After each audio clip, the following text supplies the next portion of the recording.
Haryana private school संघ ने आज पत्रकार वार्ता कर भाजपा सरकार पर हमला बोला है। संघ के पदाधिकारियों ने सरकार पर वादा खिलाफी का आरोप लगाते हुए कहा कि सरकार ने उनके साथ धोखा किया है। यदि सरकार ने उनकी मांगे नहीं मानी तो वो प्रदेश भर में भाजपा हटाओ स्कूल बचाओ रथ यात्रा चलाकर सरकार का विरोध करेंगे। इस अवसर पर संघ के जिला अध्यक्ष घनश्याम शर्मा ने कहा कि स्कूल के नियमों में ढील देने का सरकार ने वादा किया था, लेकिन वो वादा सरकार ने नहीं पूरा किया। जब वोट का समय आता है तो वो वोट के लिए अनेक राग अल्पाते हैं। भिवानी से स्पेशल रिपोर्ट अशोक भारद्वाज। जिसका मुख्य कारण भाजपा सरकार है, क्योंकि भाजपा सरकार ने प्राइवेट स्कूलों के साथ धोखाधड़ी की है। सरकार ने 2014 से पहले अपने मैनिफेस्टो में लिखा था, और ये बात है हमारे शिक्षा मंत्री जी से भी पूछ सकते हो, भूमि में और भवन में छूट दे करके विशेष रूप से हम हरियाणा प्राइवेट स्कूलों का साथ देंगे और एक कलम से चलाएंगे।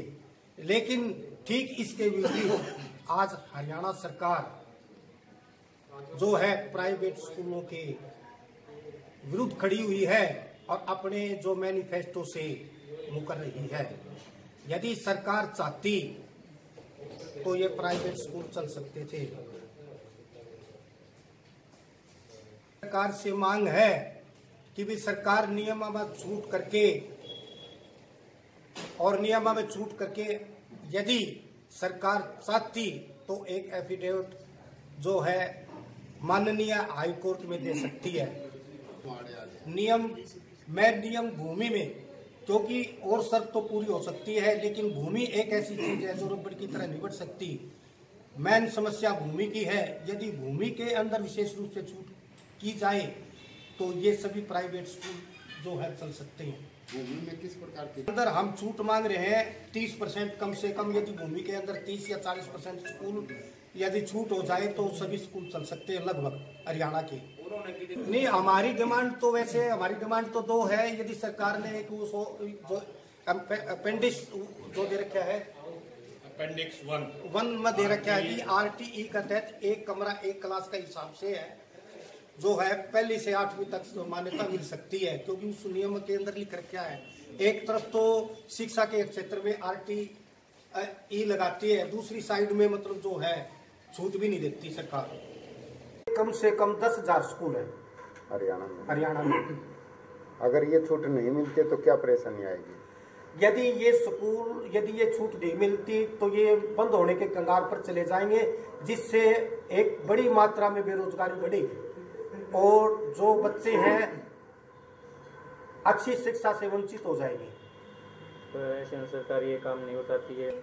ऐसी अवस्था में सरकार हमारी मांग नहीं मानती है तो हम रोड पर आएंगे और पूरा हरियाणा के अंदर हम एक रथ यात्रा निकालेंगे। एक रथ यात्रा जो है ना सरकार का विरोध में होगी, वह विरोध यात्रा प्रत्येक गांव के अंदर जाएगी। उसके अंदर लिखा होगा कि भाजपा हटाओ और स्कूल बचाओ।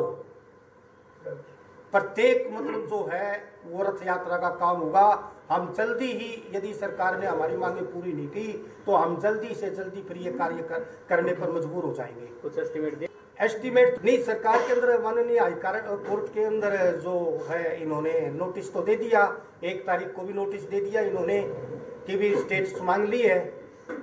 तो कब तक? मतलब इन्होंने कहीं नहीं, लेकिन 24 तारीख तक कहते हैं वैसे जो अपने शिक्षा के अधिकारी हैं।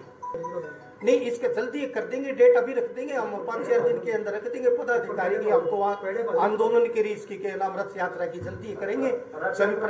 रथ यात्रा हम या तो भिवानी से शुरू करेंगे या फिर हम जो है एक साइड से जिस तरह रेवाड़ी से शुरू कर देंगे। वैसे तो मैंने रथ यात्रा भिवानी से करेंगे, पूरा हरियाणा के अंदर जाएगी, सभी जिलों से होती हुई लास्ट में जाकर के जो है पंचकूला के अंदर जो है एक समाप्त होगी। तो आपने अभी शिक्षा मंत्री जी तो ये आश्वासन दे करके छोड़ देते हैं क्योंकि आचार संहिता लग रही है, हम क्या करें।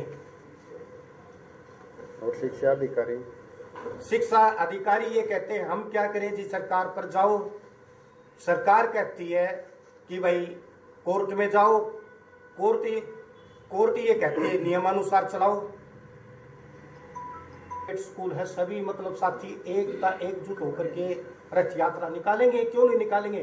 जब हम बेरोजगार होंगे तो क्यों नहीं निकालेंगे? 10,000 स्कूलों के पास किसी के पास अस्थायी मान्यता है, किसी के पास जो है परमिशन है, लेकिन कुछ स्कूल ऐसे भी इनमें से चल रहे हैं जिन्होंने फाइल लगा रखी है। सस्पेंस की जो स्थिति है वो चल रही है, कहाँ मतलब एडमिशन होने के लिए मतलब वो समय है।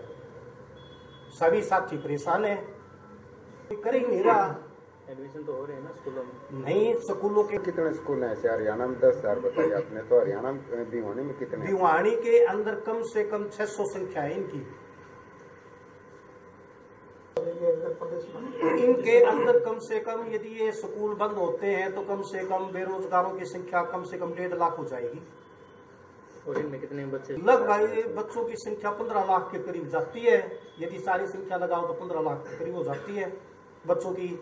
ये बच्चे कहाँ जाएंगे? अच्छे विद्यालयों में तो ये शिक्षा प्राप्त नहीं कर सकते, सरकारी में जाना नहीं चाहते। अब माँ बाप हमारे पास, यदि पेरेंट्स हमारे पास इन बच्चों को भेजते हैं तो सरकार को क्या इतराज है? यदि पेरेंट्स हमारे से खुश हैं और वो भेजते हैं, हमारी शिक्षा से खुश है, तो उनको क्या इतराज है? उन्हें मतलब जो कार्य शैली उन्हें पसंद है। नियम पूरे करने में सबसे बड़ी दिक्कत होती है भूमि की, क्योंकि आजकल जो शहर पिछले 20 वर्षों से चल रहे हैं, पहले 5 किलोमीटर में थे, अब उनका दायरा 20 किलोमीटर में बढ़ गया। घासे ऐसी बात तो है नहीं, जमीन को बढ़ाया, रबड़ की तरह उसको खींच लिया। जो है उसमें किसी प्रकार की न तो भवन की शर्त है, आवश्यकता अनुसार भवन होना चाहिए, और न ही किसी प्रकार की भूमि की शर्त है। यदि सरकार ने हमारे पास 23 अक्टूबर 2015 को सीएम के आदेशानुसार मुख्य सचिव प्रधान सचिव राजेश कुलर जी की मीटिंग हुई थी और हमारी 3 मुद्दों पर सहमति बनी थी। इसमें से एक मुद्दे पर जो सहमति बनी थी वो सरकार ने लागू कर दिया है। जिस मुद्दे पर सहमति बनी थी अपेंडिक्स 1 RT 2011, यदि सरकार आज भी उसको लागू करे तो हाई कोर्ट में उसको पेश करे तो लगभग स्कूल पूरे हरियाणा के सरकार बचा सकती है, परंतु सरकार ऐसा नहीं। सरकार की मनसाई ठीक